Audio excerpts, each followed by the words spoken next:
All right, so let's go ahead and let's start. And we got some things to go through tonight and lots of cool stuff to talk about. So like always, we want to open in prayer before we get going and before we do anything. So join me. Dear Lord, I just ask that you bless our time tonight. Father, we're so thankful for this group. We're thankful for each one that's on tonight. We pray for those that can't make it, whether it's an illness, whether it's just another commitment. Father, just watch over them, be with their families. Be with each one of the families represented here tonight, Father. We know that nobody knows what's going on in each person's life, Father, but you do. And just work in their lives. Pray that tonight's an encouragement to all of us. And again, we just pray that everything we say and do tonight will bring glory to you in Christ's name. Amen. Amen. I have a question. Steve and I were talking about something earlier, and this isn't meant to get into some kind of political argument. We were talking about churches opening and how quickly should churches open. You know, just kind of had the little conversation of why are we in a hurry to open church? I'm not saying that as like, oh, church shouldn't open. I'm ready to get back there as soon as possible. But is it because we want to fellowship and we want to have see our friends and we want to shake hands and hug people and smile and talk with people because we're missing the social aspect of it? I think that's what it is. Or is it, because we're missing out on something spiritually, because if we lived in China tonight in a lot of spots, we wouldn't be able to go to church and we'd be looking for places to be fed. And man, we saw it Sunday morning, how many opportunities there were to be fed, right? That you guys were all sharing your church services. And just what a great opportunity. I think there's some good things going on in the church with the lockdown in families. And I think so too. Yeah. But yeah, so we just had that conversation today of, when should churches open? Why should they open? Why are we so anxious to hurry to get back? Is it just for our friends? I think it is. Yeah. And I think so too. I think that's what I miss. But man, there's so many opportunities to, be a light.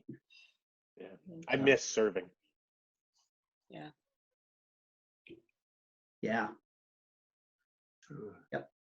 Love that beachy background. Woohoo! Yeah, Annette's at the beach. She doesn't care about the church. Just give me the beach now. No. Give me Maui. Yeah. I've been to a lot of services on the beach in Maui. Really good ones. We went to one. It was a Calvary Chapel service that we went to. And, Mark, for me, not to stir up any trouble, but I do miss the fellowship with other believers. Our pastor and I've listened to other messages online, and they're great, but it's just the fact that what bothers me is somebody is telling us that we can't, and it's never happened in my life. And so that's huge. Mm-hmm. And that's what I said. I think a lot of us, it's our American side that jumps up and goes, you're not going to tell me you're taking my freedom away? But man, there's countries all over this globe that have no ability to do what we get to do. You're right. We're that blessed. wish they had our problem right now of, so it's always perspective. I tend to get a little bit more distracted sitting like on my couch and, watching church, and, I'll hear my phone ding or, something. And then also the praise and worship, I don't know. It's not quite the same. I'm not going to stand up in my living room and praise, I feel dope, I guess. I don't know. But so there's that part, I'm not feeling quite the same, even though it's great and I'm grateful for it, but I just don't get the same, part. Yep. Awesome. Well, hey, tonight we have a devotional by one of my absolute favorite persons in the world. She's going to be giving the devotion tonight, and my daughter Amanda is actually going to be giving it. So Amanda, I'm going to turn it over to you. Okay. Reach. So today I wanted to talk through Matthew 6, 31 through 34. So I'll read that for us. It says, "So do not worry, saying, 'What shall we eat, or what shall we drink, or what shall we wear?' For the pagans run after these things, and your heavenly Father knows that you need them. But seek first his kingdom and his righteousness, and all these things will be given to you as well. Therefore do not worry about tomorrow, for tomorrow will worry about itself. Each day has enough trouble of its own." So something I was kind of thinking about today, and just kind of in this whole time of kind of uncertainty and not really knowing what each day is going to hold, and kind of trying to figure out what you're supposed to be doing every day. Like, you have to be productive, you have to get things done, you have to figure out what's going on. It's just very easy to be caught up in just our human nature, and we don't rely on God as much. We don't rely on our provider as much. And the Bible talks about all over the place on how we have no reason to be worried. We have no reason to be fearful of our earthly things, because we are held in the provider's arms, and he has everything under control already. He knows what's going to happen. This is not a surprise to him. This whole season isn't a surprise to him. And nothing is ever going to be too difficult or too large of an issue for him to figure out how we're supposed to get through it. And just that we weren't placed on this earth to worry or have fear or doubts, but to be held by him, provided for by him. So just be kind of encouraged by that fact, and by this group and community, and how we can still be together virtually, but still being able to proclaim God's truth to each other, and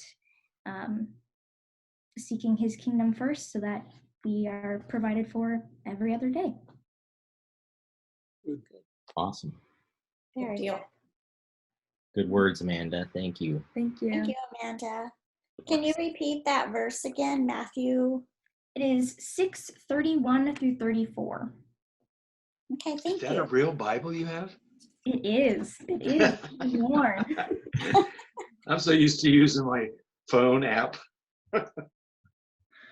Yeah, it is funny when you have the real Bible in your hand. I still use my Bible a lot more than my phone Bible, but it's the norm. You forget how to look things up in the Bible now with the phone, because it's just like, oh, I can go directly there, and it's a lot faster. But So I attended a online Zoom Bible study this weekend, and they talked about a subject that I never really thought about, and how the different versions have different interpretations. mm-hmm. And that just was eye-opening to me to think about that. And one of the participants said that if he's having a hard time understanding what the scripture says, there's an app on the phone that will take all the versions, and then he can see the clarity and the commonality between all the versions. Yeah. And that was something that I've never even fathomed or thought about. So That's a great point, Lynn, is that it really does, it makes a difference. Sometimes, scripture can be very challenging to read and try to figure out what exactly is the context, even in some verses, but reading it in a different version, something that you maybe are more comfortable with the language, or just, the phrasing of something, really can help. It's an awesome thing to do, to look at the different versions. Yeah, it was an eye-opener to me, because I read one version only. And What version do you read normally? well, I have two Bibles. I have more than that, but I find joy in my mother's Bible, just because I love to see what she studied and what she underlined. But the one that my mother's is the NIV, New International Version. Yep. But my mother gave me a Bible, and I have yet to use it, because I keep loving her used, her tabs. Yeah. And just where she studied. She kind of kept her Christianity quiet. I always knew she was a Christian, and I knew her faith. But, and when I was caregiving her, she definitely found joy and comfort in the Lord. But after her death, I really understood the depth of her Christianity. And so while I was raised in the church and I've been a Christian my whole life, since her death, it'll be coming up 3 years, the end of May. I've really become. I feel like the Lord's watching me, and I feel like He's working through me, through my mother. So I continue to be in her version. That's awesome. Even though I have a brand new Bible, but I'm using hers. You still, I mean, it's your connection. So it's just, Yeah. Yeah, that's really nice. love it. Thank you for sharing that. It's awesome. All right. Well, that actually brings us to what I mentioned every single week is our Vertical Central Connect section. A great place to share any prayer requests, praises, anything that you have going on in life that you want to get feedback from other people and have people step alongside you and pray. Make sure that you hit that Connect section. Like I've said every week, I'm really happy with how people have been using that and commenting, and we've seen some great answers to prayer directly in that. So it has been super to have you guys using that. All right, are we ready to see some selfies? Yes. Yes, we are, Steve. We can't wait. I hear it in everybody's voice. Right. So let's see. You should be able to see up on the screen. All right. So our first person was Steve Reeder. I don't think he's on the call. We'll go through these quickly. This is not necessarily a critique tonight of these pictures, but we just thought it'd be a really fun activity for us to do this week. You just go through and have everybody take a creative selfie. So I think this one is great. It's super creative where he's got himself in both of these pictures and did a multiple exposure, but it's definitely a fun picture that he took. I did that with a video this weekend. Multiple Made two people exposure. singing. So this is a Paul Crown, who has not been on any of our calls yet, but I love that he actually entered one of these, and it looks like he's, can you tell what kind of device that is? Your medical proficient? Some on his kind of medical phone. device or something, but I'm not sure. pretty cool. This is Tim. This is awesome. Yes, Yeah. loved it. Really, really creative. Tim didn't pay his electric bill. He's sitting in the dark. Yeah, I just see like, it looks like glasses and moving around in black. but I love the love the cool. creativity. I am never a big fan of selective color, but man, this works really well with what he's trying to show. So Yeah. I like the pop up or pop out of his hand out of the frame. yeah, Uh-huh. great So job. good. This is Glenn. Glenn had a final Bible study that he was going through tonight. They've been doing a 30-week 30 Bible week, study. Yeah, so he had to do that on a Zoom call. But I thought this was great too, looking through a old Hasselblad medium format camera, looking down into the viewfinder. You forget how cool those cameras were and how they actually operated. But again, Yeah, another. Never look down one. I mean, you talk about dimension. When you look down into that viewfinder, it looks like you could reach down there and pick the person out of there. It was amazing. First person I've ever seen do this was Jeremy Coward.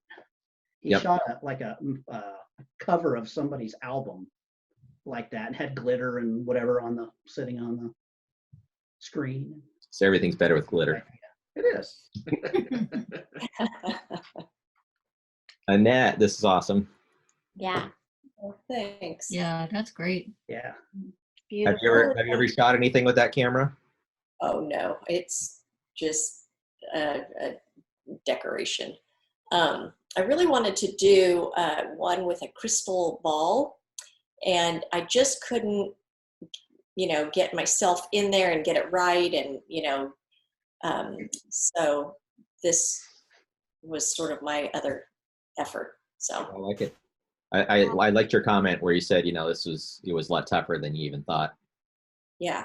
but no, it's very good. I like the hat. I was gonna say, Mark's got another hat fan. Yes, I did think of you when I put it on, just adding some interest. If you want to get extra points during these things, Have a hat involved somehow. Mark will give you extra. Yeah. The points are very valuable here at Vertical Center. That's right. And Dara, this is super creative. Yeah. Thanks. Dara, my goodness, you're So so let awesome. share how you did it.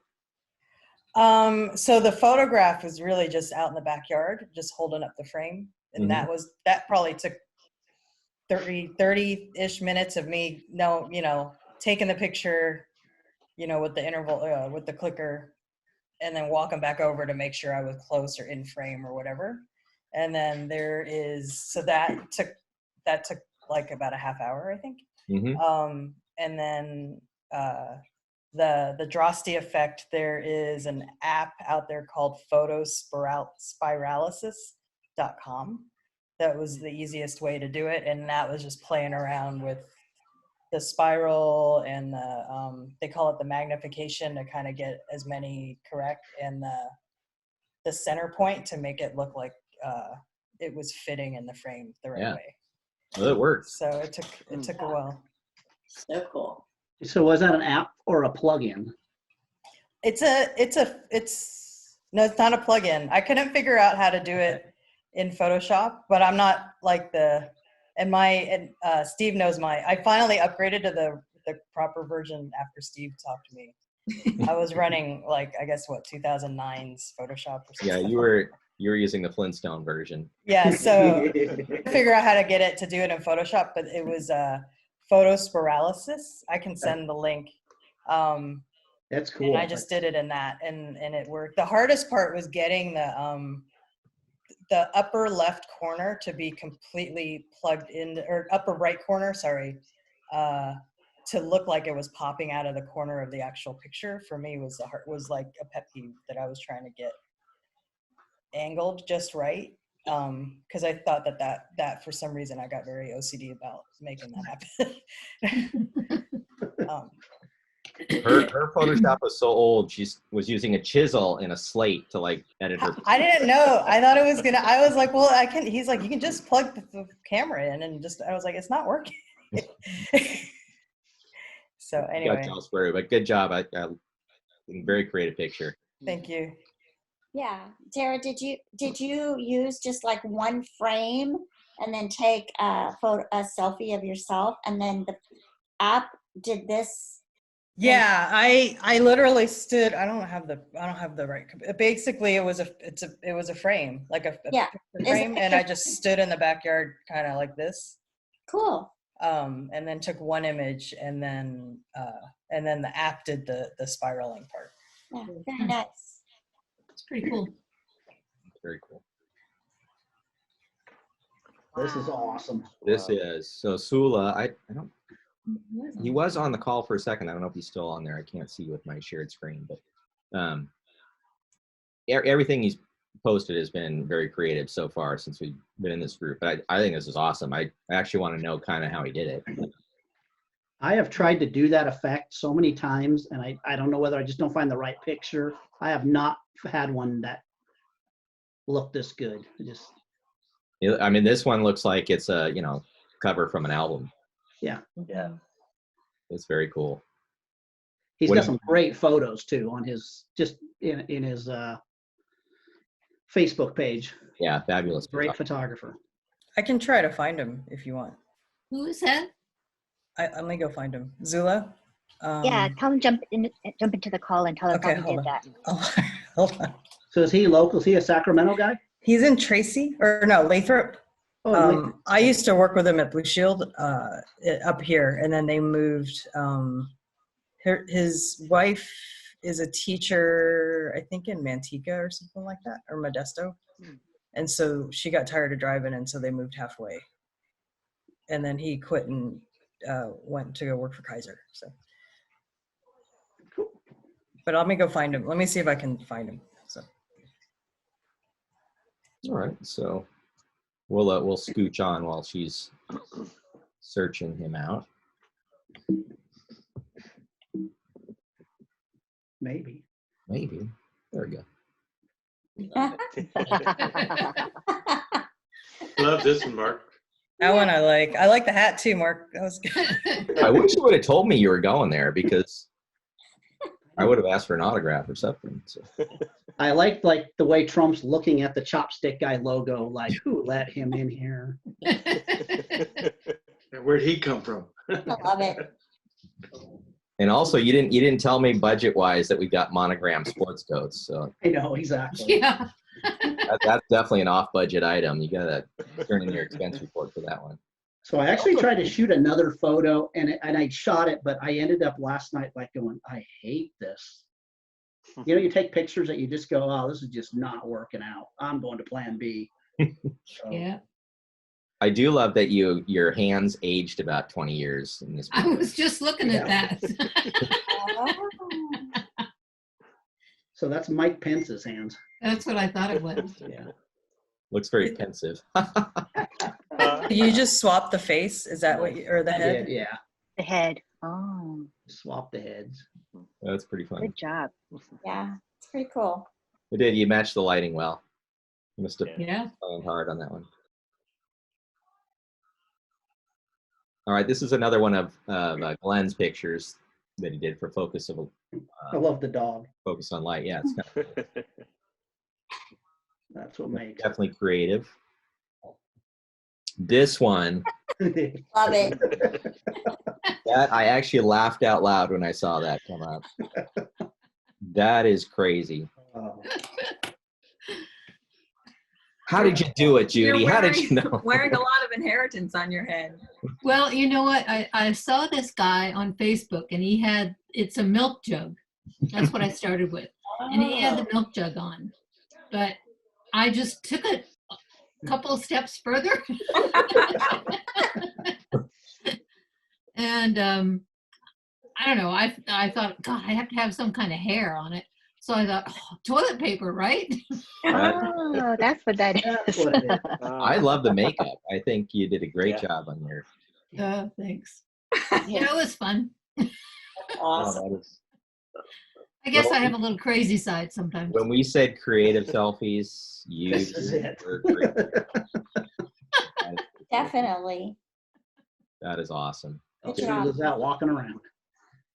This is Anthony. He just wrote a few minutes ago saying that he won't be on the call tonight, but I think That's pretty cool. it's pretty awesome. It is. Yeah. Uh-huh. I can just hear his voice as he's actually taking that picture right now. So.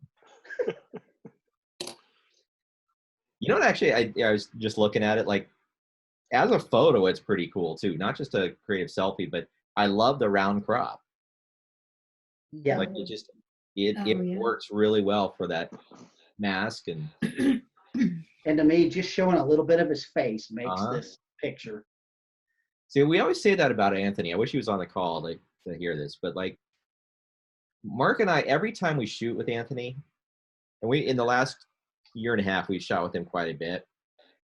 We come away from those shoots like, Anthony, I don't know when you saw that picture, but man, I missed it. Like he always comes away with these great pictures and sees things in a really cool way. And just like Mark said, just the fact of him lifting the mask so you see his mouth makes this picture pretty incredible. Actually, it's Yeah.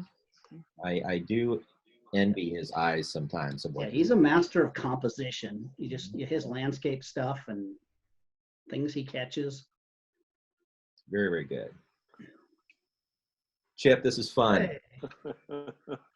Well, I figured, right now we're all in self-isolation, and I've pretty much set up a little 6x14 space with all my studio gear. And when I need to take a break from work, I run down and have some fun. So work may call at any moment. So that's the cell phone. Might say I'm Java enabled. Got to have my cup of coffee there. So that's kind of me. So. And I love your friend looking down over your shoulder.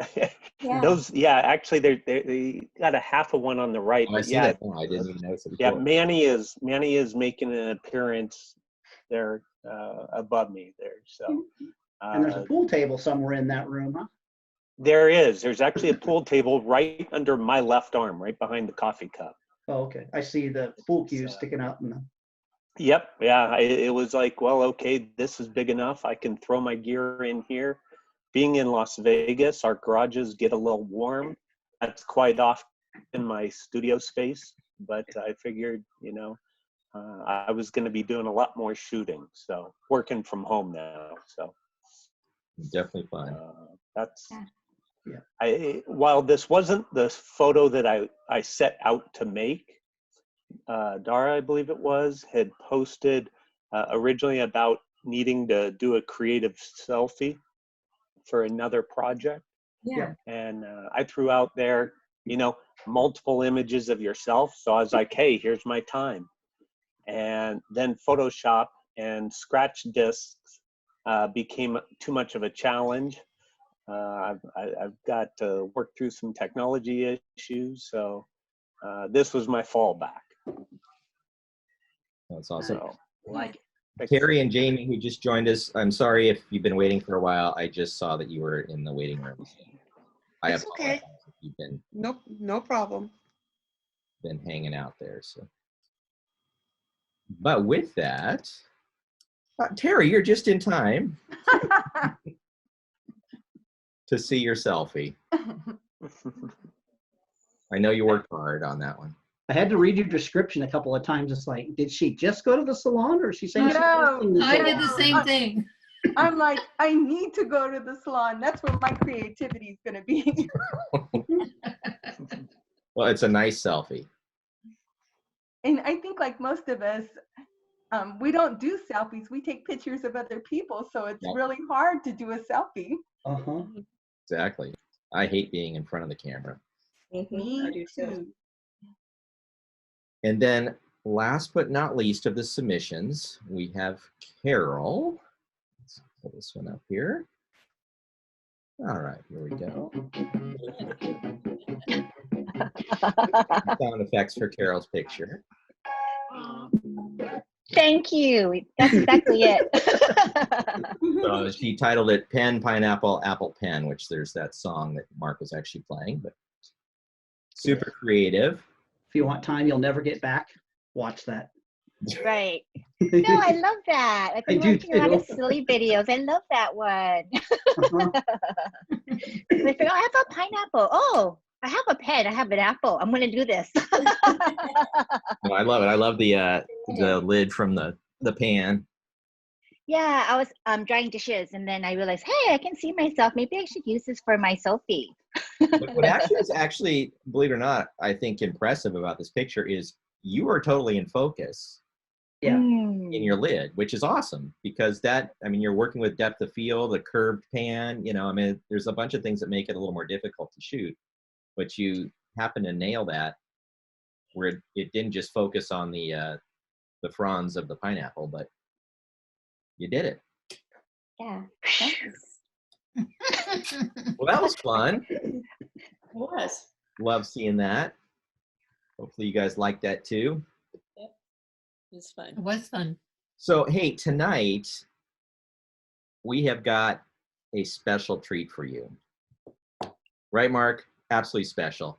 Mark's Totally going, what is he talking about, special treat? No. So you know what threw me is I just realized I think Tim's driving. All of a sudden he lit up like a street light. I think it's his car. So we have 6 tips to make your photos pop. Well, we have 7 tips, 8 tips. It could be 9 tips depending on how much we like to talk. But we have at least 6 tips, and I think it'll probably be more of ways to make your photos pop. So if you have a pen and paper, there's some stuff you might want to just jot down because I know you're going to say, what was that? What tool? Do what? But we'll be going through, I'll be doing some Lightroom, doing some Photoshop. Mark will be working exclusively in Photoshop tonight. But these things are things that we kind of played around with, like, what can we show you guys that will make you go, wow, that was cool. I never knew I could do that, in ways to greatly improve just your picture pretty much instantly. I mean, these are going to be quick tips. This is not an in-depth Photoshop post-processing training session. This is just stuff that you would be able to use when you get off the call tonight and go, wow, my photo pops. So some of them are things that you're going to go, yeah, I knew about that tool, but you didn't know it did that, or something you've just kind of neglected. Totally. So let's jump in. If everybody is ready, everybody feel ready? Yep. All right. I'm going to go ahead and switch over here. I'm going to share this with you. I can get to it. There we go. All right, screen. Okie dokie. So if you were on the call last week, when we were doing our pictures and giving kind of critiques of them, you remember this picture? This was Terry's landscape picture. Mm-hmm. And Terry, do you remember what I said to make a big difference in this picture? To do with the blacks. Yeah, exactly. So this is a fantastic picture. I mean, this one is almost ready to go. And we talked about it being a wall hanger. Like whenever Mark and I are out together shooting landscape stuff, we always say all we want to come back with is one wall hanger. If we can get one wall hanger, we had a good day. And a lot of times we don't even get that. But this one is I think, pretty epic, ready to go. But there's a few things that I think you could do to tune up this picture. So I like this picture enough, I wanted to use it as an example. And this is not to say you didn't do a good job with the picture. This is just to say, look at what you can do. So if you guys, just kind of raising your hand if you're out there, how many are Lightroom users? Photoshop users, or both? Okay, so this can be done in either Photoshop or Lightroom, but super easy thing. So right now I have everything zeroed out, and this is a JPEG picture that I just stole from Facebook from Terry's submission last week. But all you need to do is if you go up here to the gradient tool, which is in the top toolbar, you can select that, and then I can pull up a gradient from the bottom. And this simply just selectively allows me to adjust part of the picture. And I have my black slider over here. I'm going to move it towards the left, which is the black direction. You can see just the blacks are being affected on the lowest part of the picture. And it gradiates up to no blacks, and then nothing's being affected above that. So you can see just by adding those blacks, like if I turn that back off and just reset the picture, see all this is very bright. Like the shadows were too bright. But when I use that gradient again and redo it and just simply, whoops, click it back on, simply pull it back up, pull those blacks down, instantly I have more dimension. Like my eyes went right to the back of that valley. It pulls it in. Where before I was kind of stuck in the front of that valley, and I didn't get back as far as I wanted to. Now once I've done that, maybe I wanted to add just a slight bit of contrast to that picture, right? Does the same thing, and I'll bring out the shadows slightly globally on the whole picture, not much. And there you go. I mean, that looks great. I mean, it was a great job, Terry, on the picture to begin with. But just by doing that, one of the things that Mark and I often talk about is the lack of contrast on a lot of pictures just makes them snap. Just adding a little bit. But you have to be very careful that you don't add too much contrast, because then you've crushed all those shadows down to where they're too black, or use your blacks too much. The same thing can happen on a picture like this. This is one that I took up on Corona Park in San Francisco. Did you want to say something, Terry? You were trying to talk. You know what I did is I lightened that up down there because I thought it was too dark. Yeah, so and I thought you probably did. You know, just with the shadows or an exposure. So I'll go back to my original, and because I know I did a gradient at the bottom, bringing it up to kind of lighten up the valley. And probably your original looked more like how I tuned it. So yeah. Stick with your original. I think it was great. Now, the same thing can happen like on this picture of a cityscape from San Francisco. Again, everything is zeroed out. But watch what happens with those blacks. You know, if I just bring those blacks down, like all the buildings become very dimensional. So, you know, if I move it back to where it was, right, and then start bringing it down, you get a lot more dimension. And then if I bring that contrast up, you even get more dimension, where it starts to look very 3D compared to how it was. If I go ahead and just reset it again to where it was, it's not bad, but it just looks blank. So that's a super fast way to greatly affect any landscape picture. Just adds that extra pop, a little bit of dynamics in there. All right, we're going to kick out of Lightroom here for a second. And you guys see a picture of Natalie, Mrs. America up on the screen? Yes. Perfect. So this was taken at our Valley of Fire workshop. We had Mrs. Monica with us, and wonderful, wonderful, super nice person. She came with beautiful outfits and a spectacular background.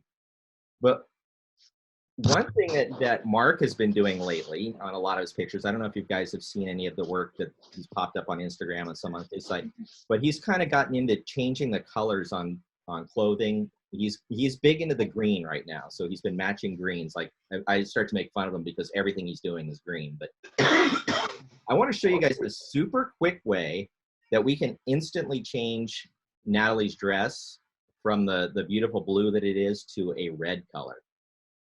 So if I'm going to go ahead and just duplicate. Oops, let me make sure there we go. Look back here. I'm going to duplicate this layer, and I'm going to go ahead and create a mask layer. And simply what I'm going to do is I'm going to go ahead and select my easy selection tool. Let me zoom up on her dress a little bit here.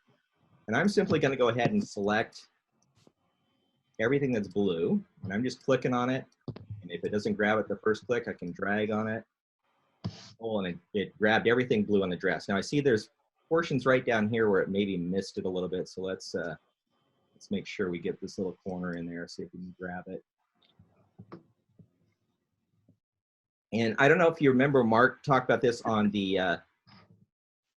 one of our Photoshop classes, but if you use your bracket on your keyboard, that makes your little brush bigger or smaller. So the right bracket will increase the size, the left bracket will decrease it. And I also hit my Option key to make that selection a negative, so it just simply pulls that spot back out.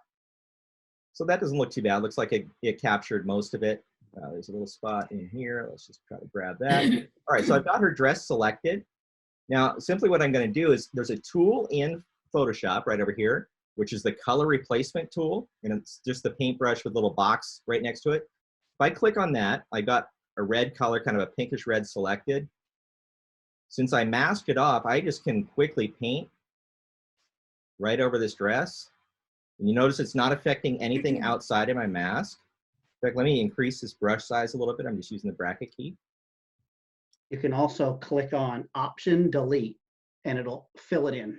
Yep, either way. So I always like to just paint all the way through.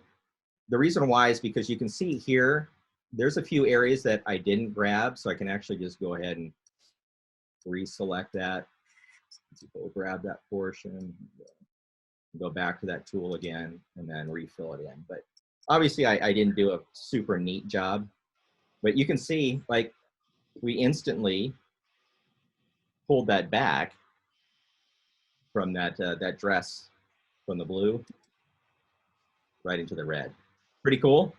Pretty cool. I mean, it's super fast. And one of the things a lot of people just don't know that you can use that color replace, and you can pick out, any color. So if I change that color to this, brown color, oops, I'm not on my mask. That didn't work really well, but you can see the color can instantly change. So pretty nifty. Yep. Has anybody used that before? No. No. So now you can go and wow everybody with your new knowledge. All right, I'm going to flatten this layer out, which just simply means I'm going to take those layers that I added, and it's now just back to the single layer. I'm going to create a duplicate layer here again. Now, this picture is set up pretty well. I like the composition of it, but sometimes you can have something in your picture that maybe bothers you, right? I don't necessarily want the focus to be on this little peak, this little rock over here. So I can use my Content Aware Move tool, which is the one that has like arrows that are crossing each other. So right up here on the left. And I'm simply going to just circle this little mountain, and I can move it to wherever I want on my screen. So let's just say I'm going to move it over there. Oh. I'm going to confirm it. And there we go. So you can see that mountain moved. It redrew the mountain behind it, and I moved it all the way to the left. That fast, right? Maybe this rock, there's a rock right next to her leg, so maybe I want to make it symmetrical. So I'm gonna just go ahead and, I don't know if this one's gonna draw it perfectly just because it's got a little grass area, but I'm gonna move this rock to this side. Go ahead and just confirm it. And there we go. So now that rock has been moved over to the right side. I see you got more faith than I have to move mountains. I can even move mountains. It's amazing. I can do all things through Christ. Even work Photoshop. So that's a feature that I love using because it works incredibly well. I mean, it's amazing what the technology is able to do. I mean, like we moved that mountain. I can't believe that it redrew that mountain in the background like it did. I mean, it's pretty killer. But it was. So what tool was that? It's this tool on the left. It's called Content Aware Move. Content Aware. Okay. Yeah. Boy. So Command J will get you to that tool, and it's as quick as that. Now you can see if we zoomed up on this, there's a little bit of weird color degradation here in the sky, but you can instantly fix that by doing any kind of blending or just even cloning it out. But talk about quick and easy. Super fast. All right. So, any questions so far? Doing good? Awesome, Steve. Fun tools? Yeah. All right, so let's move to a different picture here. So Natalie again, in a different outfit. Now, one of the things that I did not know this until last week, I'm kind of embarrassed to say, but one of the reasons why I never liked using Photoshop to do my main editing of the pictures is because I love all the tools that are in Lightroom. Now, Lightroom is the same thing as Adobe Camera Raw, but it's like two different tools. So Mark will argue with me till I'm blue in the face, and we're both blue in the face, and nobody's ever going to win the argument of which one is better. But I did not know, for example, this is a JPEG image. I did not know that I can go and use a Camera Raw filter on a JPEG image within Photoshop. So check this out. I go up to the filter, and it's always been there. I've never clicked on it. So I can go Camera Raw filter. It brings up Adobe Camera Raw on that JPEG now. It's not a raw image on the JPEG, and I can use all the tools that I would find in Lightroom or Adobe Camera Raw and do all my adjustments just like it was a raw image. Really sweet to be able to do, because that way I don't have to bounce out to another program. I don't have to import and export back and forth. Makes it super easy. So I can do all my adjustments when I just say okay. It just brings it right back down to the Photoshop desktop, and away we go. So a super fast way to do those micro adjustments that you might want to do, things like highlights, things that are a little bit harder to sometimes control within Photoshop, makes it very, very easy to do within the Adobe Camera Raw. And you just go right up to the filter tab on the top, and you just look for Camera Raw filter, and it brings it right up. All right, so we'll stick on this picture for a second. Here's another really fun one. So the thing that's really popular today, you've probably seen, is pictures that are shot at a very, very shallow depth of field, way shallower than a lot of our lenses are even capable of doing. You can have a lens like a 200 millimeter f2, which gives you just incredible bokeh in the background, makes it very soft and creamy. But a lot of us don't have a 200 millimeter f2.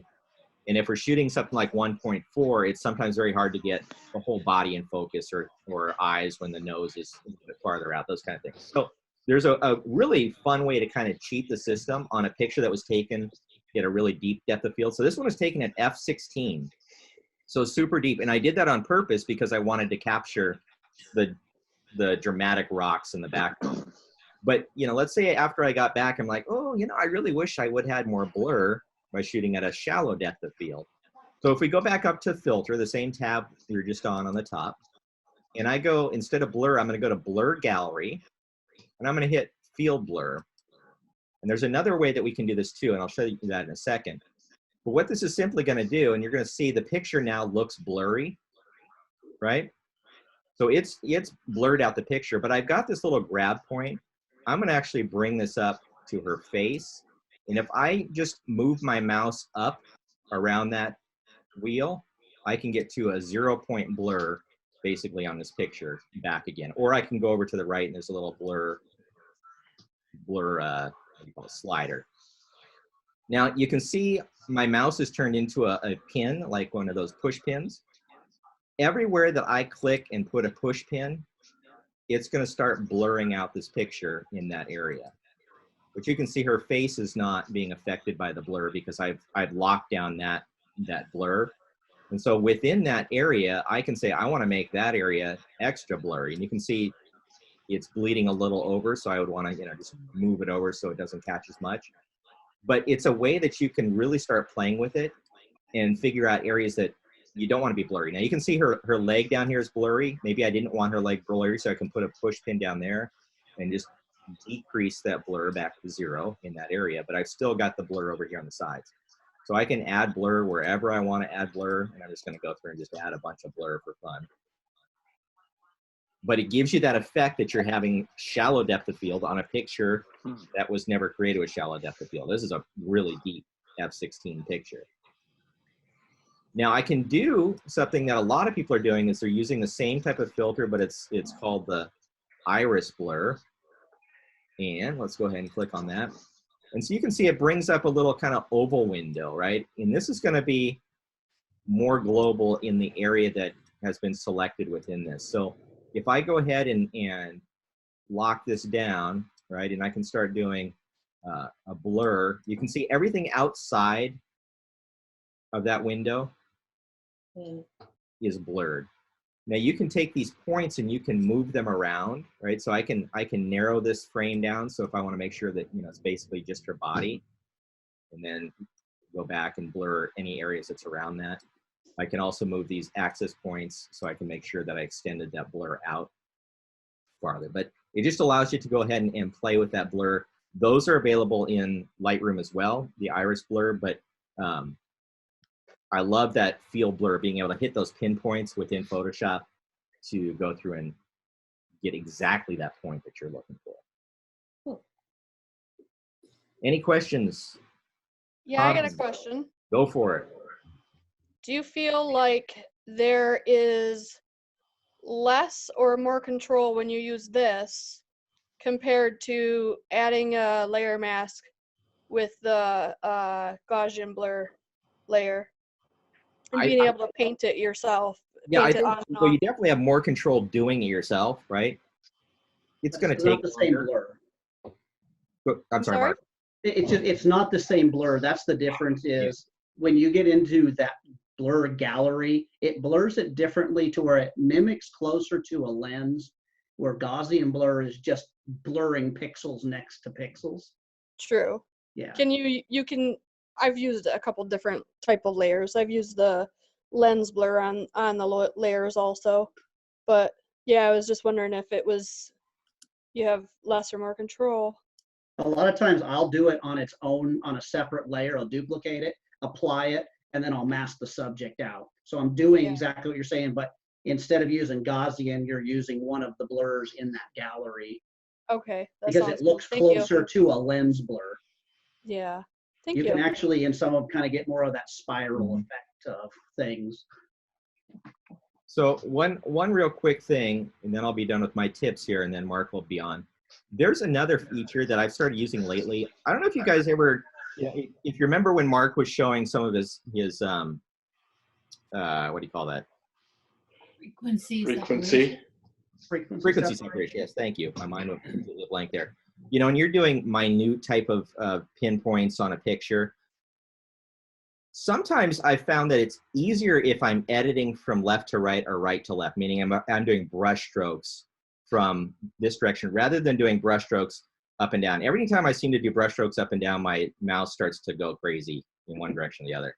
What I found is that you can actually use the tool over here, the hand tool. And by this, I can, oops, where'd it go? I think I hit the wrong, there we go, the rotate, here we are. And I can actually rotate this picture easily. Now you can do the same thing by going up to image and rotating it 90 or 45 degrees, but it's a really fast way to get to that picture. And then if I was gonna do any kind of skin retouching, I can retouch easier going left to right, right to left, than I can going up and down. So it's just a quick, easy way to rotate it, to look at the picture. I also found that sometimes if you're doing any kind of editing on faces, editing the picture upside down allows you to see more, because I'm not looking at the features of the face. I'm looking beyond that. I'm looking into the skin texture. So if I'm looking at Natalie's face right side up, sometimes I wouldn't see that maybe she's a little bit temperature hot, you know, it's a little bright here on her cheeks, where when it's upside down, that's what I notice first. It's like, oh, that's really bright on her nose. I never even noticed that actually until just now, if I'm looking at it straight up. Because what am I looking at when I look at her picture first thing? I go right to her eyes, I go to these lips, you know, start looking at the crown. But upside down, I'm like, okay, now I see the skin on the face. So it's just a little trick to do by editing upside down. You tend to see more details. So you can just quickly do that and move it to any angle you want using that hand tool. You can just instantly hit reset and it'll get you right back to where you were. Where's the reset button? Right up on the top. Oh, thank you. Yep, reset view. So no matter how you are, you can just instantly click there. And it's really helpful if you use a stylus, because yes, most of us, you know, it's like you're sitting there going, trying to do something with your stylus, but man, back and forth, that's easy. So you turn that body and you can get in there easily. All right, Mark, I'm gonna stop sharing my screen Okay. here. And, let you pop in. That's a great tip though. A lot of high-end retouchers, that's how they retouch, is upside down. Yep. I don't think I can edit without a stylus.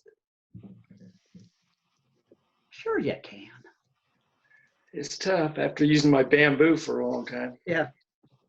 Like I have a trackball and I can't, like, to me, I don't know how people edit with a mouse.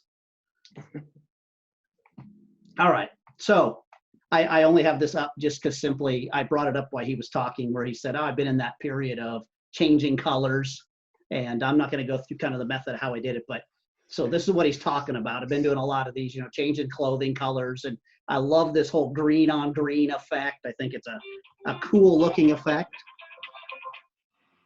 And I won't answer that. But thank you. The first thing that I wanted to show tonight is I'm going to start off with gradient maps. And this is not going to be a long drawn out. We talked about this on our other group a while back, but I think people don't understand how important gradient, I'm not saying how important, but how gradient maps can like finish your photo off. And it does such a great job. And a lot of people just don't even know what they are, because if you ever play around in Photoshop, this is the number one reason why people like go, I'm just going to stick with Lightroom, because they try something in Photoshop. They go, yeah, I've seen it down here in your adjustment layers, the very bottom, right here, gradient map. And you do something like that and you go, why in the world would I ever need that tool? Well, what's happening is when we gradient map things, I won't get too technical, but just understand is I'm saying there's a gradient here and I have this dark gray, almost black color on one side, and it goes to the light blue. And I'm basically going, okay, whatever's on that dark end, that dark color that's in this gradient, I want you to map all the darkest pixels to be as dark as that color only.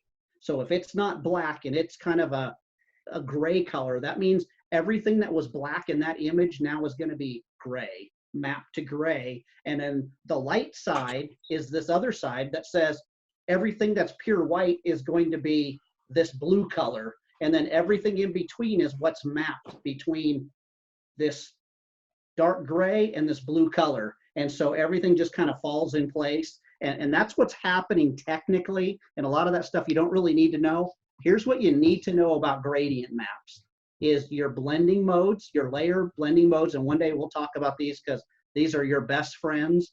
It is this right here, soft light that you can play around with different blending modes, but I just find that 95% of the time it's soft light when I'm working with gradient maps. Now, you can see how quickly it changed the whole look of this image, but let's go ahead and click just one time on our gradient map, and this brings up our gradient editor. And there's all kinds of gradients, you know, that you already have in your gradient editor. Plus, you have all of these different things, like, you know, there's all these different oranges. And it's kind of fun to just kind of click through them and see what they do, give them different looks. Let's actually go to green. And we've got some different green colors. Remember, this is all happening also on an adjustment layers.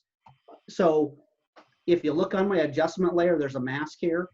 This is all happening on its own layer. So I can mask off, the face if I need to. It's on its own layer, so I can change the opacity of that layer. That's how see-through that layer is going to be. So I can make quick changes. Like, look at that. Look at how dramatic that's looking right there. But I actually have some. You can download them. You can buy them. You can find one. I love this. I have this whole group called Tuscany Skies that I use quite a bit. And I'll just click on one and I start using my arrow keys and I kind of start toggling through them, just kind of seeing what they do.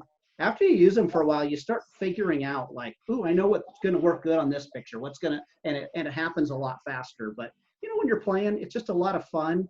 Like maybe you jump on that one, you go, ooh, that one's actually pretty cool. I'm going to say, okay. And now I've applied. It's a very subtle effect. But a lot of times you'll get to the end of an image and you're still going like, man, my color is just kind of tweaked there. I don't really like how it's looking. Sometimes you can salvage it with this gradient map. If you're ever trying to, I know I love to do composites. I put the head on the picture the other night. What I'll do is when I get my composite finished, I'll lay a gradient map over so that the original photo, the photo I put in, are now being mapped, the colors, to all have the same colors. So as long as they're in similar tones, now the colors are going to come together. So you can kind of play around with that. And then again, inside Photoshop, almost never will somebody say, you didn't Photoshop that enough. They always go like, wow, that's way too Photoshopped. So I always tell everybody, and this is just a rule I think you need to train yourself to do, is I always, whenever I do an effect, I will turn the opacity to 0. I'm actually going to turn it back up. I'm not going to pick something subtle. I'm going to pick something here that's going to really change the look of this image so you guys can see it happening. And I tell everybody, don't ever start at 100% opacity and work backwards. For everything you do in Photoshop, this is one of the best tips you'll ever learn, is not to work backwards. Throw it all the way to 0 and work forward. Because what happens when we work backwards is we start seeing the effect go away and we're like, oh no, it's going away, I need to stop. And you're like, ooh, at 78%, I'm gonna stop. But if you start at 0 and you start going up, you start going like, ooh, that picture's really changing. Oh my goodness, yeah, her hair's, oh, it's getting too red, so I better back it off. 30% is a lot less than 78%. And those are those things that make those blends really nice to where things start looking natural. They look like they were meant to be rather than, oh, I just backed it off a little bit. Back it off all the way and start, the brain just hates to see things taken away. But when we do it the other way, it works really well. So, you can see just how quickly it just gave it a new kind of little pop to it. If you have, I'll tell you, if you get an image that's underexposed, a gradient map will bring out detail in that thing like you can't believe. If I were right now to throw another a gradient map on there, always switch it to soft light, because here's what will happen. You'll click on this to change your gradient, and suddenly you'll sit there and go, wow, why does everything look terrible? And sometimes, it can look kind of neat. That's a neat effect, but make sure you switch this over to soft light before you click. Hey, Mark. Yes. Sorry, I couldn't see the right side of the screen, so I missed a lot of what you had said in the beginning. Okay. But now I figured out how to put the people on the side so I can see the right side of the screen. But how did you get into gradient maps? Just like, yeah. Yeah. So if you look down at the very bottom, this is your little circle. It looks like a yin and yang symbol. That's your, your adjustment layers. The second one from the bottom. Okay. Yeah. So all of your adjustments, I've told a lot of you that have taken, had me teach things, is that this is where you go to make adjustments. Don't go up here and say image, adjustments. It's the same list, but don't use this. These are destructive. These are going to ruin your image. You can't, you can undo them once you first have done them, but if you use adjustment layers, everything's being done on a layer. Nothing is destructive because you can always turn that layer off if you don't like it. But if you do it up here, you're going to do it destructively. So throw that back to soft light. And you see how bright that picture got? So in just like one click, you can update these, you can make it something jump up. There's, like I said, things you can download that are free, all kinds of cool. So any questions on gradient maps? I love the green background, makes her red hair pop. Yeah. And you know, there's a photographer that is in a couple of the groups that I'm in named Daniel Venter, and I really like his stuff, and that's what kind of inspired me. He's been showing a lot of these pictures of, he's got a redheaded model in a green dress on this kind of stuff, and it's just like, wow, it is stark, you know, just it pops. I wish I knew a redheaded model I could take a picture. I know. I had to give Julia red hair. Look at it. Did you change the eyeballs too? Did you make? I did. I actually made her eyes green too. How did you? Is How there did I a do secret that? squirrel way of doing that? Yeah, like. Yeah, let's see.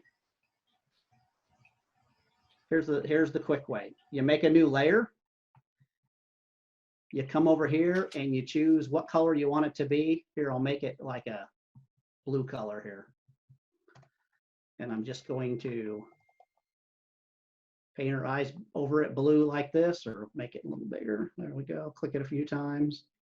And I'm just going to change the opacity or the blending mode to overlay. And then I'll just throw a mask on there. With a black brush, I'll clean up those edges. Oh wow. Sarah's heart just stopped. I know. I'm like, Yeah. that's so cool. So, and then again, I back it off. I back it off 100% down to 0. And I start, generally when I do eyes, it's never going to be more than like between 20 and 30%. Because the tendency is like, wow, that's really cool. But that's the first thing people will say to you that have taken pictures. They'll go like, those eyes look just unnatural. So you just kind of go, and you know, unless that's an effect you're going for, it's just a little bit there. Okay. That what I will do is, if I'm retouching an image, I normally, if I'm not going to mess with the color, I paint white over them. And I'll tell you what, you know, is my wife's Filipino, so she's got very dark eyes. I throw white over her eyes, and it brings out the brown flakes in her eyes and stuff. You know, just makes them pop just by painting white and setting that blending mode to overlay. Okay. So, yep. And that's in the new Photoshop. It is. Okay. Oh yeah. Cool. Yep. Yeah, no, it's a really simple fix. I just thought of another one that I'm going to show you. See, there's going to be like 50 tips, but I'm going to keep. I told you. I told you. I know. you don't see her teeth, but this is a big deal. A cup of coffee for tonight. That's right. I swear that everybody under the age of 30, like they must go like once a week to get their teeth bleached, because like nobody has like any yellow in their teeth anymore, but all of us do. And when you run across that, all you have to do is just on your layer, just lasso out the teeth. I don't care that I get some of the lips. And then I just go Control U, which is the same thing as going image, adjustments, hue and saturation, which I say don't go up here ever. This is the only time I go this way. And I just choose yellow. And I just push my slider back and take the yellow out, and the teeth turn white. Don't do any of these methods of going in there and brightening the teeth, because then it just looks like, did you ever see Dennis the Menace when Mr. Wilson puts the gum in his mouth, and it just looks like unnaturally shiny teeth? But you're just taking the yellow out. Don't take the saturation out of everything, because you know these colors are so intricate of greens and blues and reds that make up the colors of our teeth. Just take the yellow out and you'll snap the teeth, you know, just like that. That's free. That's a free tip. All right. So. Good stuff. Selective color. Let's see. We're going to start with this one. It's funny. I'm going to delete those because I was playing with this today.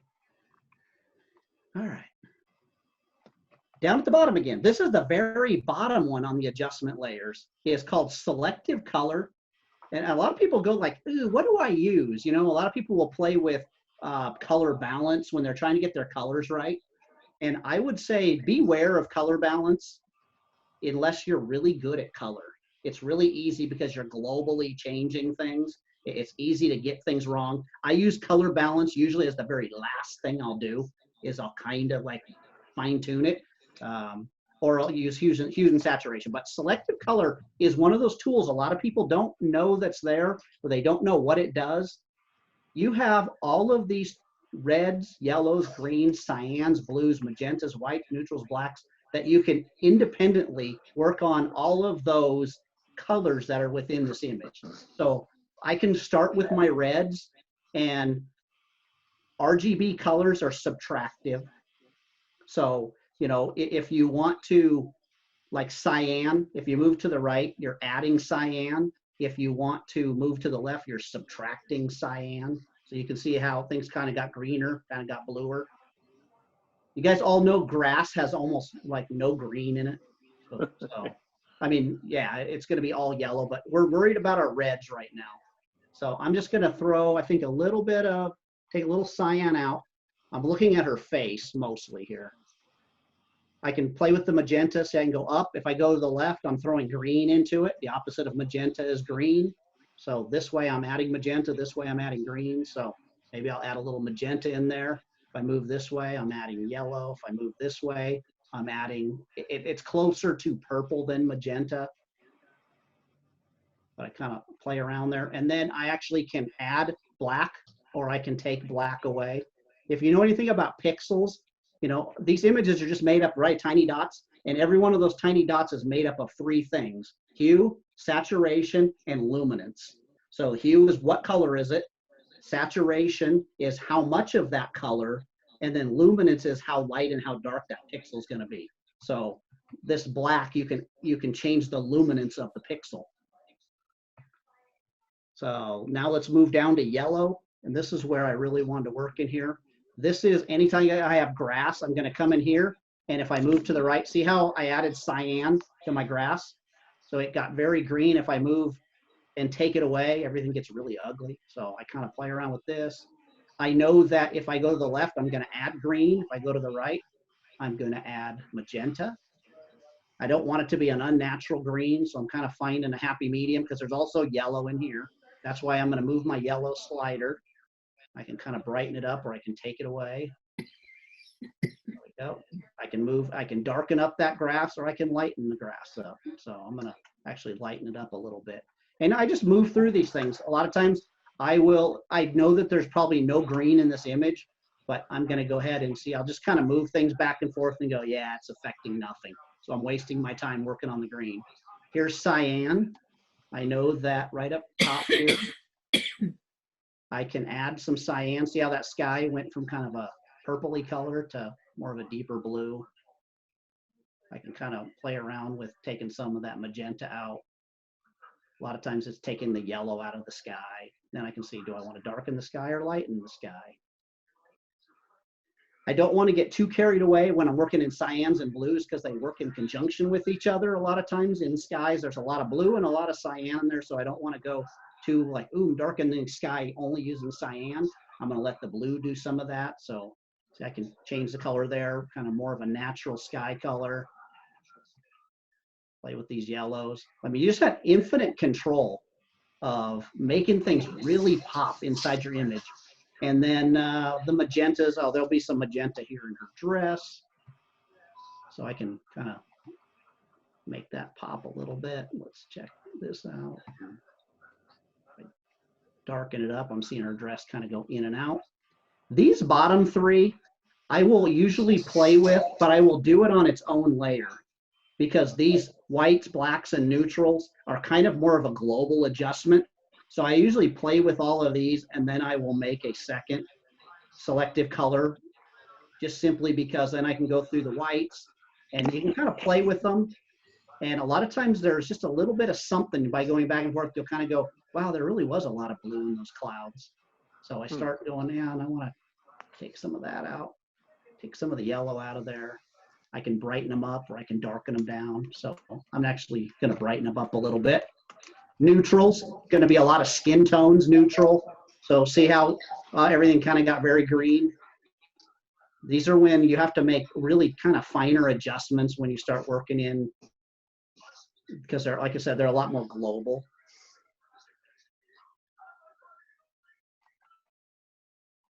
And then the last one, I'll hit the black here, which this is actually a cool one because this is true black. So you're working with your shadows. Like if you want to add some blue into your shadows, You know, it's very common to throw blue into your shadows and throw a little yellow into your highlights because they're opposite ends, you know, complementary colors, and they'll help make things snap a little bit. But you can kind of play with that a little bit. And a lot of times if you introduce color into black, it muddies the black. So then you have to add more black into it to get rid of that hazy look to it. So that selective color, had anybody used that before? No. Yeah, so you can just individually go instead of, you know, again, so many times, well, I'll hold down Alt and click on the eyeball here. Let's zoom out here, fit the screen. And you can kind of see the before, or the before and the after. Suddenly, you know, I can see there's some magenta in there that I don't like, but it really, you can add some quick snap to your image by playing with that. Because again, I see a lot of people go into things like hue and saturation, and they start, you know, kind of changing this around, going, I don't really have a lot of control here. I have a few things, red, green, yellow, you know, most same things in here that I can use it for, but it's kind of like taking a sledgehammer to it, where the other one, you're kind of got a little bit of a screwdriver. You can make finer adjustments to your color. And just because I mentioned it, the other one is color balance. And this one, you can do it to the midtones, the highlights, or the shadows only. So a lot of times when I'm completely done with an image, I might come in here and just, you know, tweak my colors. This is one where you better know that your monitor's calibrated and looking right, you know, if you're doing this for print. But, you know, you can play around. That's selective color. Any questions? Tip number 77. Yes. So this is one of my favorite tips. So I learned this from my friend Dan Mann. Some of you know Dan. He had the print shop, and he's the guru of Photoshop. And one day I sat down with him and said, okay, tell me what you're doing. He does a lot of high-end retouching, not retouching, but editing of images, because he printed a lot of high-end photographers. So, and they would hire him to do the work on it. But we kind of named this the lasso and levels process. And so if I were to put a levels adjustment layer, so here we go, levels, I get a histogram. And see this histogram? We all know what the histogram is. It represents all the tones in the image. This is a histogram of this entire image globally. That doesn't do me any good to figure out what the histogram is for the sky when it's showing me what the histogram is of the sky and the wagon. So I'm not going to do it that way. What I'm going to do is I'm going to start with taking my lasso tool, right? So it's right up here, L for lasso, right? And I'm just going to go, and I'm going to lasso out some of this grass. And I'm going to put on an adjustment layer and say levels. Notice it put a mask that's all black except for this little white spot. That's the spot that we lassoed out. And notice what my histogram is. It's not a histogram of the entire image. It's a histogram of that tiny spot. That's all it's measuring. So now what I can do is I can take my white point and bring it in to where I'm right on the edge of my histogram. I can pull the black till it's right on the edge. And he came up with this method because so many people wanted to do HDR and it wasn't looking right. It looked very cartoonish and fake. And our cameras now have gotten so good in the last few years that a lot of us have like 10 to 15 stops of dynamic range. You don't need to take, you know, 5 images and sandwich them together anymore because you have all that information. There's not a range of 15 stops in this image. So what I'm going to do now is I'm going to just select the mask. I am going to grab white over here, and I'm just going to now paint on the grass. Whoa. And now all this grass. And I would, what I would do is I would go in here really close and, you know, figure out how to mask things out. But we're not going to really talk much about the masking issue of it. I just want to show you what's going on here. And then I'm going to re-click on my layer here so that I can see that I've added more. So my histogram is going to change. So I might need to adjust it a little bit. I can back that off. This one right here is going to change your midtones. So maybe you're like, yeah, it's just overall getting too bright. I can lower the midtones.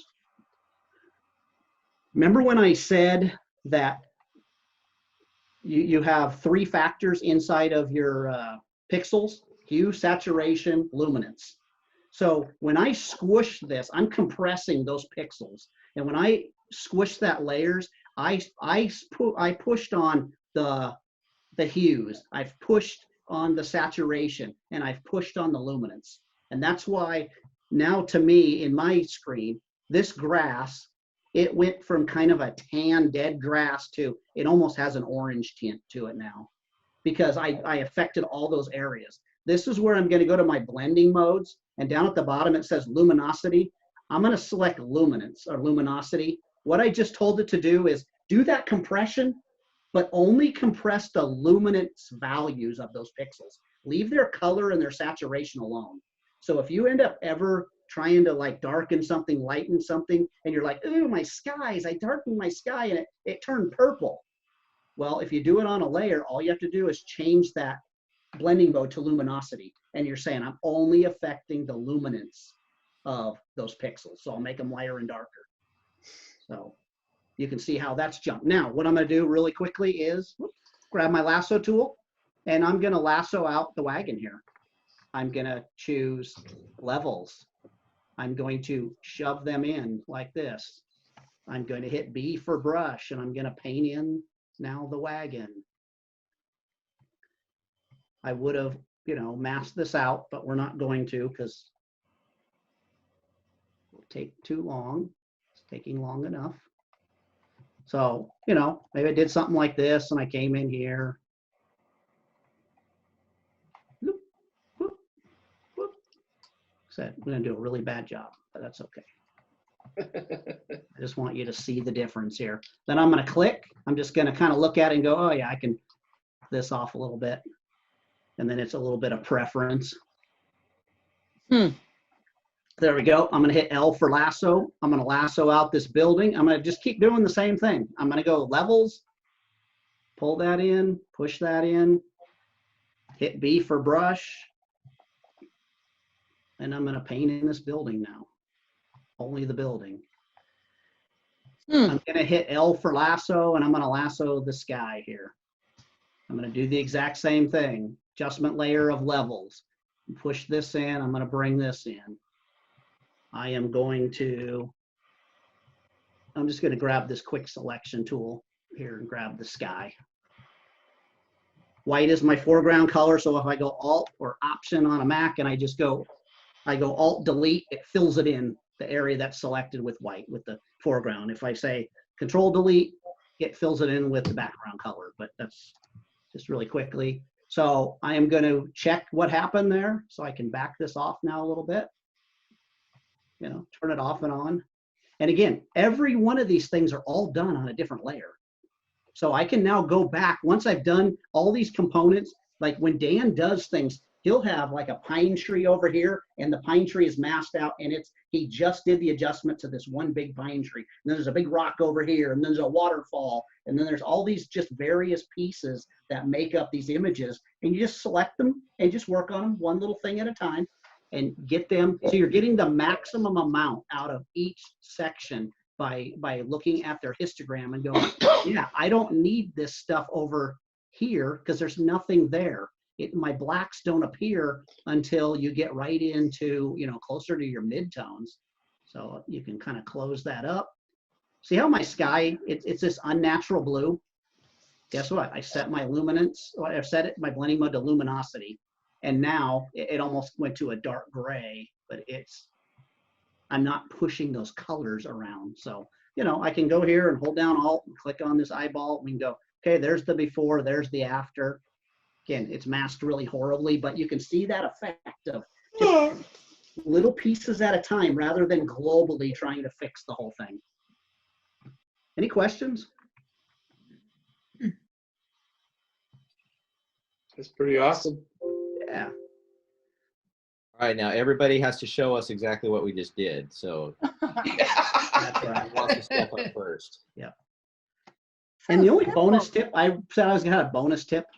It has nothing to do with Photoshop. It has nothing to do with because it was like, okay, we're going to show how to make your photos pop. And like people ask this question all the time of like, oh, how do I step and move to that next level? Is it learning Photoshop? Yeah, that's part of it. Is it learning Lightroom? Yeah, that's part of it. And a lot of us go, it's because I have an APS-C sensor. I need a full frame. I need the newest camera. That's what's going to make it pop.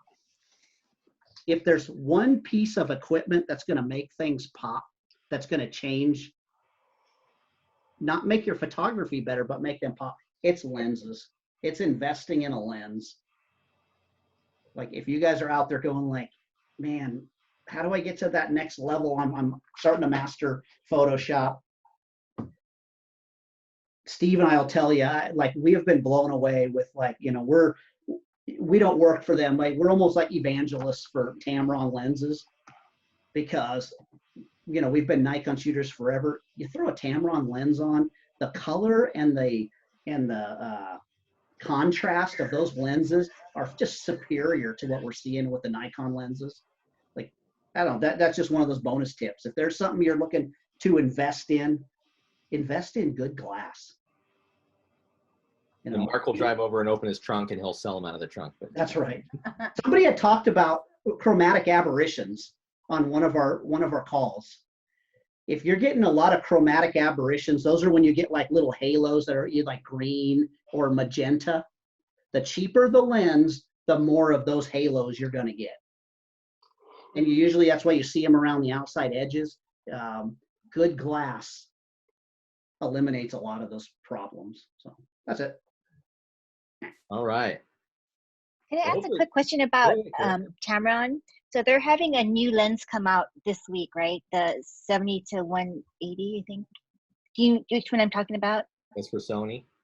Yeah, maybe it's just for Sony, but it's supposed to be like the 70 to 200, 2.8, but it doesn't have IS on it. So do you think that that's a deal breaker that it doesn't have image Yes. stabilization? Yes. It is. Yeah. Because it's like even it's less than 50% of the cost of the Sony. That's why, because that IS adds a lot of money to the lens. But when you're shooting long, and if you're going to be handheld long, it's got to be a stabilized lens. All right. You know, if you're disciplined, you can hold it still.